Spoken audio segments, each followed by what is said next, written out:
to the 8th concession. My name is Natalie. Well, it's almost Thanksgiving here in Southern Ontario. In Canada, we celebrate Thanksgiving on the second weekend in October. And it's a great time to bring the family together and have some delicious food.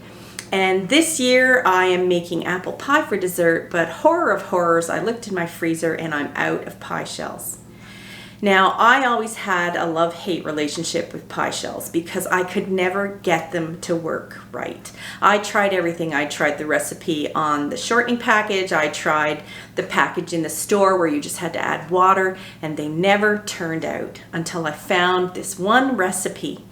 And this, for me, has been a no-fail recipe. And even better, it makes a large batch. So it will make 8 single pie crusts, or enough for 4 double crust pies. They freeze beautifully, and so I make a big batch, I put them in the freezer, and it's just so easy and quick to make a pie. So I'm out of pie shells, I have Thanksgiving coming up, and so today I'm going to make a batch of my favorite pie crust recipe. So let's get started. One of the reasons I think this pie crust recipe works so well is just the proportions of making a large batch. It rolls out almost like fabric, it freezes like a dream, and it actually tastes really nice and sweet, and it's flaky. So I'm going to start by measuring 5 cups of flour into my bowl. I've got some flour measured out here.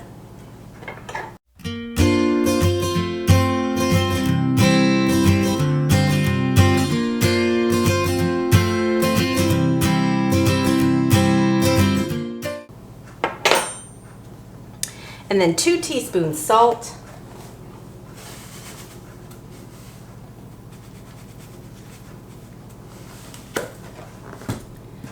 1 teaspoon baking powder,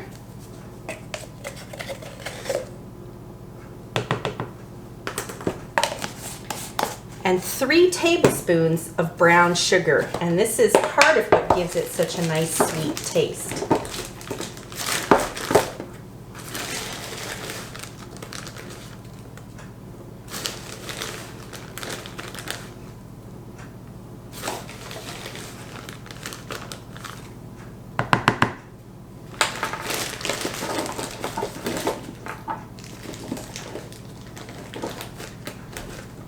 Now I'm going to give this a good stir to make sure all these ingredients are well mixed.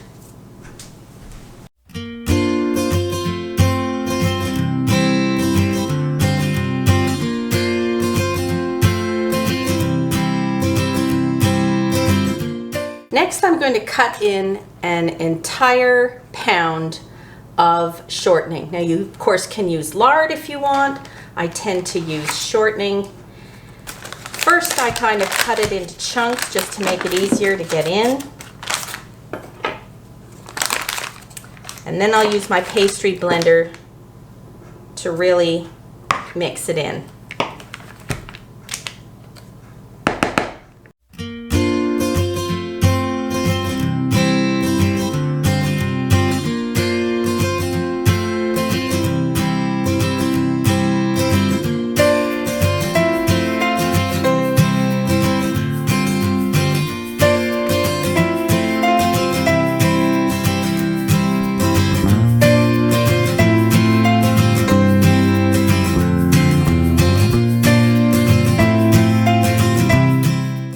There, nice and crumbly, well mixed in.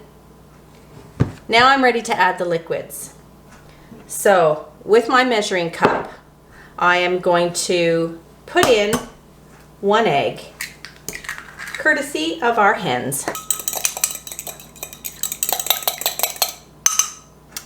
Beat it well with a fork. And then I'm going to add 2 tablespoons of vinegar.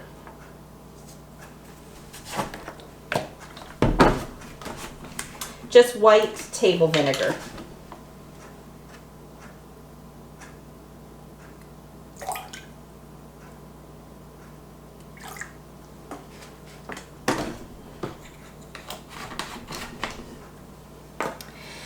And then I'm going to add enough water to make exactly 1 cup. And that's the beauty of this, because it doesn't matter how big your egg is or how small your egg is. And if you have hens like I do, you know that every day the egg sizes are different.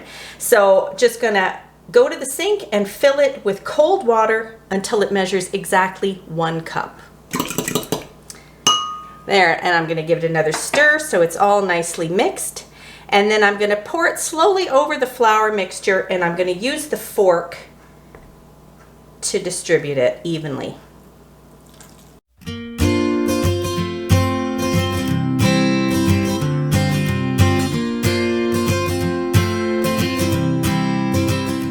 Now I'm going to give my hands a good wash, because now I'm going to use my hands to form it into a nice ball. So now I'm just going to flip it over in the bowl. You don't want to work it too much, just to get some of the flour mixture that's on the bottom incorporated.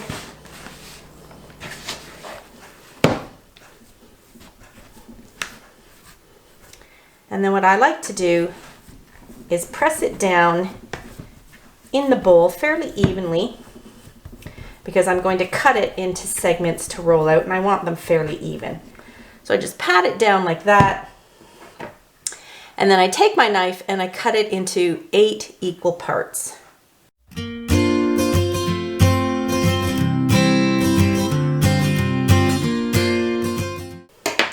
And now we're ready to roll it out. So I'm going to get some more flour. I'm going to have to roll it here on my table, as I don't have very good counter space. And then I'm going to take 1 of the 8 segments, so they're all fairly even. Form it into a ball.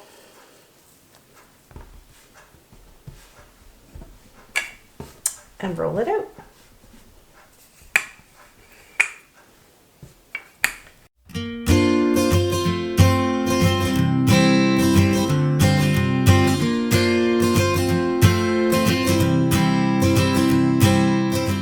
Now I roll it out until I can see that it's bigger than this aluminum pie shell I'm going to use. And this is what I freeze them. I actually roll them out, put them in here, trim them, and then when I'm ready to bake my pie, I can just pull them out of the freezer, throw it into a pie pan,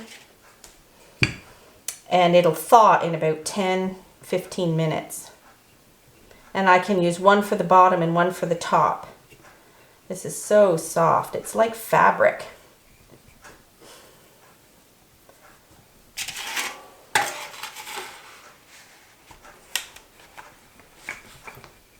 There we go. Now pie shell always shrinks a little bit, so I leave the edges long. And this is so nice and soft that if you've got a spot you need to patches very easily.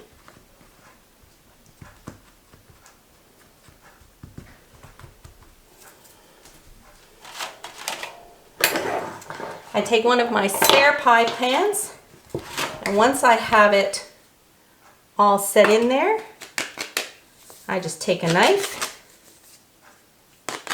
and trim the edges.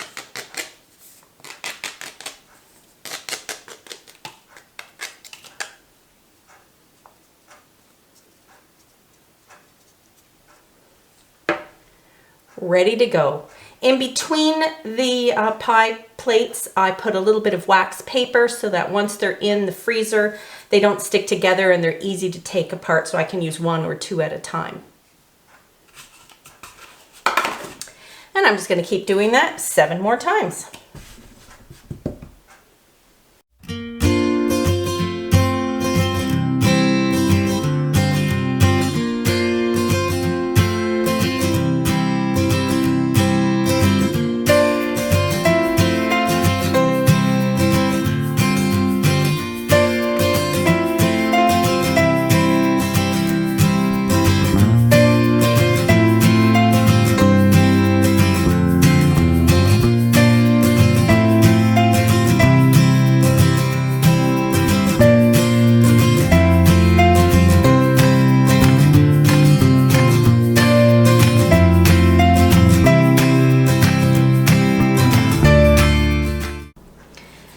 go.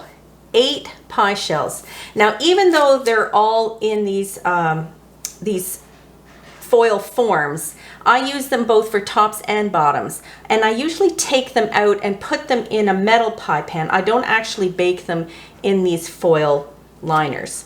So when they're still partially frozen, I'll lift it out, I'll put it in the pie pan, and then I'll use the second one and I'll just flip it upside down for the lid, crimp it all together, cut some vent holes, presto, changeo. But even after I've done these 8, because this dough rolls out so thin and so smooth, I actually have a whole pan left of trimming. I don't like to waste anything, so you can make extra pie shells. Sometimes I get an extra 1 or 2 pie shells, so this recipe will make enough for 5 double pie shells. But you can also make tart shells or anything else you want, and I am actually going to make some tart shells because I like to make some cherry tart sometimes.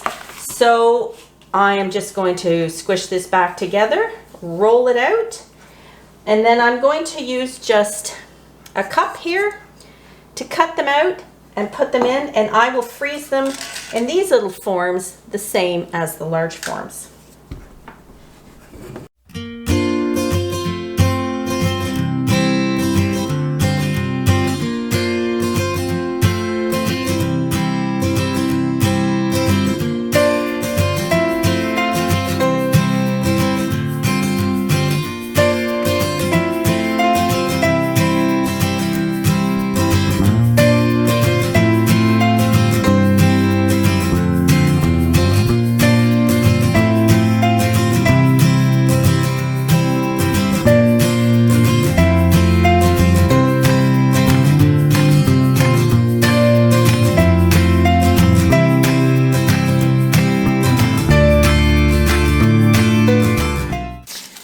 Just like with the pie shells, I'm going to put a little bit of wax paper in between so that I can take out as many or as few as I want.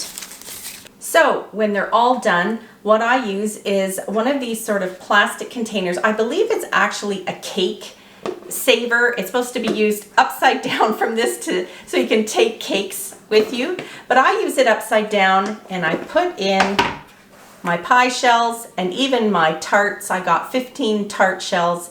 My 2 apple leaves are just down in between. Snap the lid on, put it in the freezer, and they're ready whenever I am to make beautiful pies and tarts. So I hope you've enjoyed this. I will link the recipe down below. Have fun making pies. Bye for now.